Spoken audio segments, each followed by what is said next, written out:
And right now, we are 2 minutes away from the end of the trading day. Romaine Bostick here with Katie Greifeld, taking you through to that closing bell. It's a global simulcast. Carol Massar, Tim Stenovec, they join us now. Welcome to our audiences across all of our Bloomberg platforms, television, radio, our partnership with YouTube here on the penultimate trading day of the month of June and of the quarter. Carol Massar. Wait, don't we have one more? He said penultimate. Penultimate, sorry. Carol Massar. I know, reading is fundamental, but, Oh, my gosh. Oh, my God. God, Here we go. you're such a show-off, man. Starting off Jeez. a warm and fuzzy Monday. I still love you. All right, S&P 500, though, even split, even To though be we're fair, up you did about- walk right into I that know, one. I did. That's called, I was kind of listening, but not listening, so I just heard part of that. Been there. Anyway, very impressive as usual. S&P 500 though, 230 names to the upside, 273 to the downside. So it's like an even split. Like it's not like everybody's all in here. No, I mean, all in on the quarter, though. There was a lot of volatility. The S&P 500 right now up exactly 14%. What'd you get on your SATs? This quarter. What did you get on your SATs? I hope you can't remember. On the SATs, Carol, I don't know. Hold on. I don't know what I did last week, and you're asking me what I did. 20. Do we really want to talk? Do we really want to talk about this? Remember SATs? Okay. Anyway. I try not to. Moving on. I will say when it comes to these markets. Not to brag, though, but I was a straight A student, so. I'm sure. Yeah. I'm I sure. mean, I was honor Romaine, society. he did skip. Me too. Romaine, how many grades did you skip? I skipped a couple, too. Yeah. So, Really? Yeah. And it's taken me to such great heights, and now I sit here with you, Wow. Carol, and Katie Greifeld. Now I'm kind of impressed. Haverford's finest. As we get the closing bells here in New York, actually a bit of volatility towards the end. That volatility pushing stocks to the upside. Most of the major indices now finishing the day at session highs. The Dow Jones Industrial Average adding roughly about 300 points or 0.6%. The S&P up about 86 points or 1.2%. The Nasdaq Composite and the Nasdaq 100 each going to finish higher by more than 2% on the day. And the Russell 2000, which had actually been oscillating between gains and losses, is just going to barely just poke into the green. Up less than 1 point on the day, but green is green, Carol Massar. Can you do that again? That was kind of fun. I kind of love that.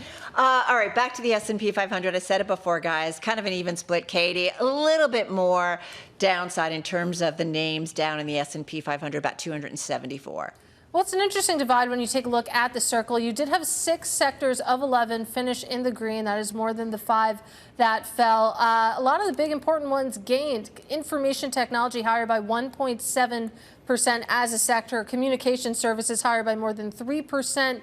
Consumer discretionary higher by 2.7%. So that's the good news side of the ledger. And then you can see those little slices of red. Not a huge weighting here when it comes to materials, but as a sector, it did fall about 1.9%. You also had real estate, energy, utilities, and consumer staples fall on this Monday. All right, guys, let's get to some of the individual gainers, if I may. We have to talk a little bit about some of the cable names and take a look at Comcast. At its high, it was up something like 17% intraday, still finishing with a gain of about 4.5% here. This says Comcast plans to spin off NBCUniversal and Sky into a new company, holding businesses such as theme parks, film and TV studios, and the Peacock streaming service.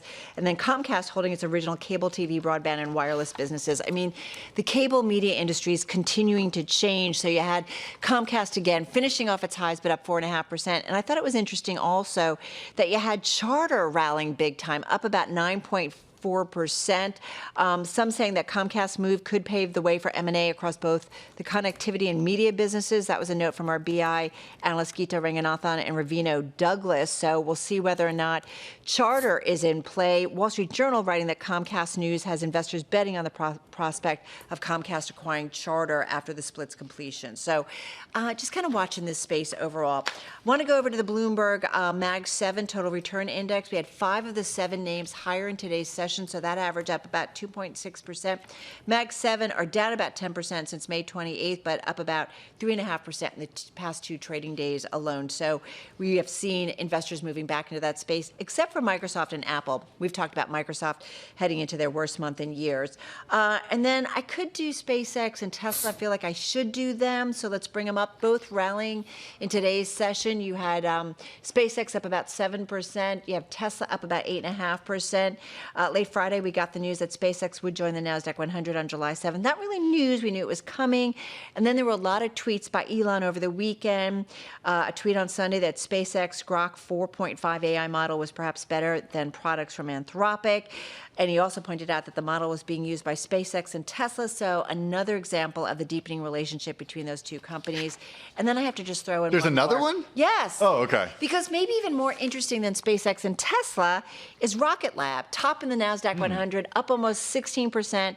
Rocket Lab agreeing to buy Iridium Communications in a cash and stock transaction to combine launch capabilities and satellite manufacturing with Iridium's low Earth orbit network. Basically, watch out, SpaceX. There's competition maybe slowly coming. All right, I know I had a lot. Over to you. All right, let's start with the worst performer in the S&P 500 today, which is Supermicro Computer, down 8%.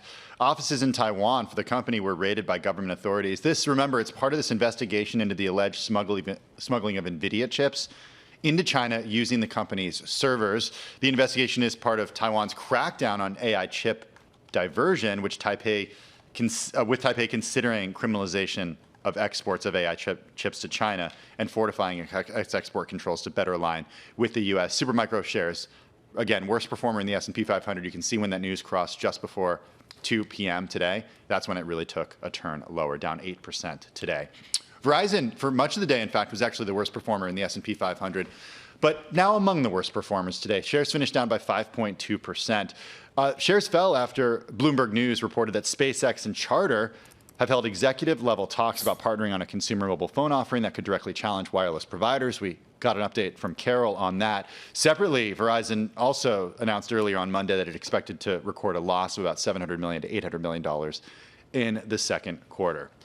And finally, Microsoft. We just had a great conversation with Brody Ford at Bloomberg News about Microsoft's woes this month. Down 1.2% today, Romaine. Look at that chart. But heading for their worst month going back to 2000. The stock down about 18% and change just in June. $613 billion in market value. It's valued right now at the cheapest in a decade.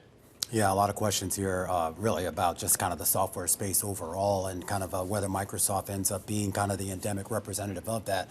We take a quick look at yields, guys. The rally that we had seen, at least on the shorter and mid part of the curve, taking a bit of a pause today. Yields up on your 2-year, your 5-year, and your 10-year. No real change, though, on the longer end of the curve. All right, so kind of wild, guys, that here we are getting ready to wrap up the first half of the year.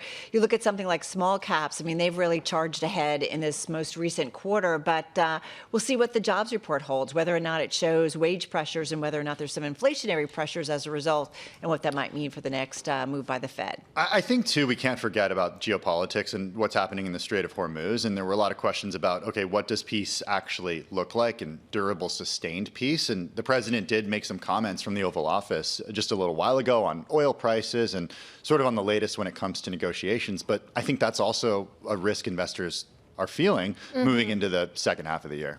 Especially, I mean, when you think about oil, I mean, in some of the ways it's been moving, it has felt kind of unintuitive. You think about these big declines that we've seen, even though on Friday, you think about some of the headlines that we got, it was pretty tense. You saw a plunge in oil. Now you're seeing some of that come back, but certainly that has ripple effects into every asset class and acutely into the bond market. So it feels like we've lived a lot of lives this past quarter, and we'll see what the catalysts hold for the next one, though. It seems like, we're in a little bit of a lull here, Romaine. I am interested in hearing what Kevin Warsh has to say a little bit later this week. He's going to be speaking over at that Centra conference in Portugal, and kind of the contrast between what we see on some of these headline inflation figures and the idea there's a lot of inflation out there that doesn't necessarily show up in those numbers, and exactly how he views those numbers and whether that's something that the Fed should be taking into account. Right. He doesn't love necessarily, the metrics that are used right now.